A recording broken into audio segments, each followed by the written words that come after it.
Esses dois aqui, eles são dois ímãs de neodímio N35, classe de temperatura H, como eu tinha comentado. Quando eu falo de um ímã de neodímio, no mínimo, eu estou falando de neodímio, ferro, boro, que é a composição dos elementos desse ímã. Podem existir outros materiais aqui também, outros elementos.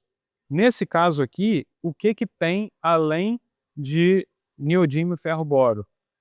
Aqui também tem disprósio. O disprósio é um outro elemento de terras raras. Ele é conhecido como um elemento de terras raras pesado, né? Porque dentro da classificação dos elementos de terras raras, existem os conhecidos como leves e os pesados, né? Basicamente, os que têm número atômico mais baixo são os leves, número atômico maior são os pesados. O número atômico do disprósio é 66, do neodímio é 60, por exemplo. Então, por isso que o neodímio é um terras raras leve, o disprósio pesado. Mas para que eu coloco o disprósio no ímã de neodímio? Para torná-lo um ímã de classe de temperatura superior, né? Porque se esse ímã aqui não tivesse o disprósio, ele seria simplesmente um N35. Um N35 sem classe de temperatura, ou seja, sem o H, ele suporta apenas 80 graus sem desmagnetizar. Com um pouco de disprósio, ele aguenta 120. Com mais um pouco, 140, 160, 180, e assim vão subindo as classes de temperatura. Eu vou até segurar o ímã mais longe aqui agora, porque eu estava falando no microfone.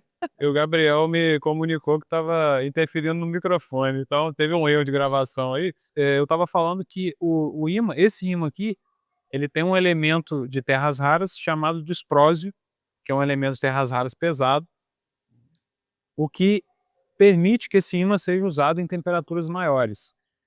E quanto mais disprósio eu coloco, mais temperatura ele suporta. O disprósio é o único elemento de terras raras pesado que pode ser usado para isso? Não. Existe também o térbio, né, que também é utilizado. E além do neodímio, existem outros terras raras leves que podem ser usados para compor os ímãs? Também. Existe o praseodímio, que é irmão do neodímio, é o elemento abaixo na tabela periódica, e tem também o samário. O samário geralmente vai junto com o cobalto, e aí se compõem os ímãs de samário e cobalto. Agora, esse cara aqui, ele já não tem nada a ver, é outra coisa. Esse ímã aqui é um ímã de ferrite. Nem é terra rara. Não é terra rara. Os ímãs de ferrite têm outra característica construtiva, outros elementos químicos aqui, principalmente o ferro. Ele é feito a partir de um núcleo de ferrite magnetizado. Tem alguns outros elementos que são colocados também, dependendo da classe do ímã de ferrite. Comparado ao ímã de neodímio, o ímã de ferrite tem uma remanência menor. Ou seja, ele tem menos densidade de campo, ou seja, o campo dele é menos forte do que o de neodímio, depois que ele sai do processo de fabricação, né?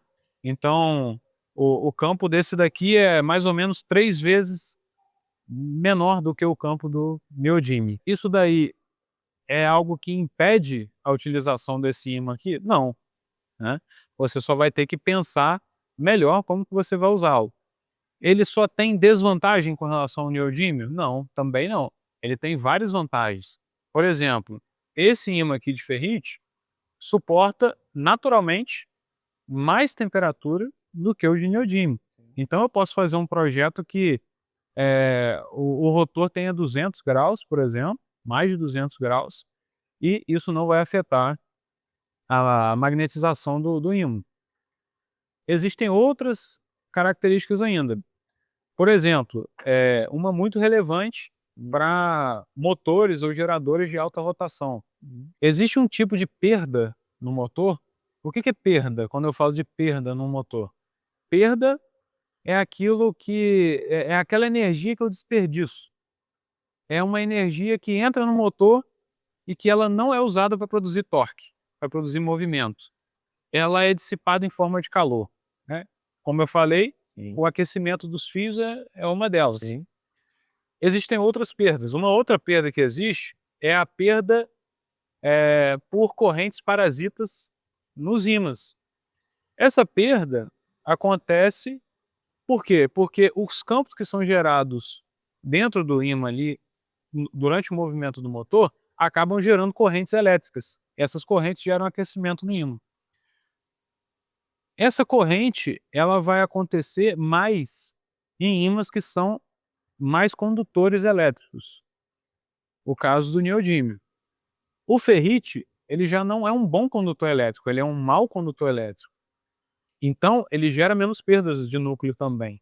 Então ele é bom para nesses casos em que a perda no ímã seria alta, né, por altas frequências, etc.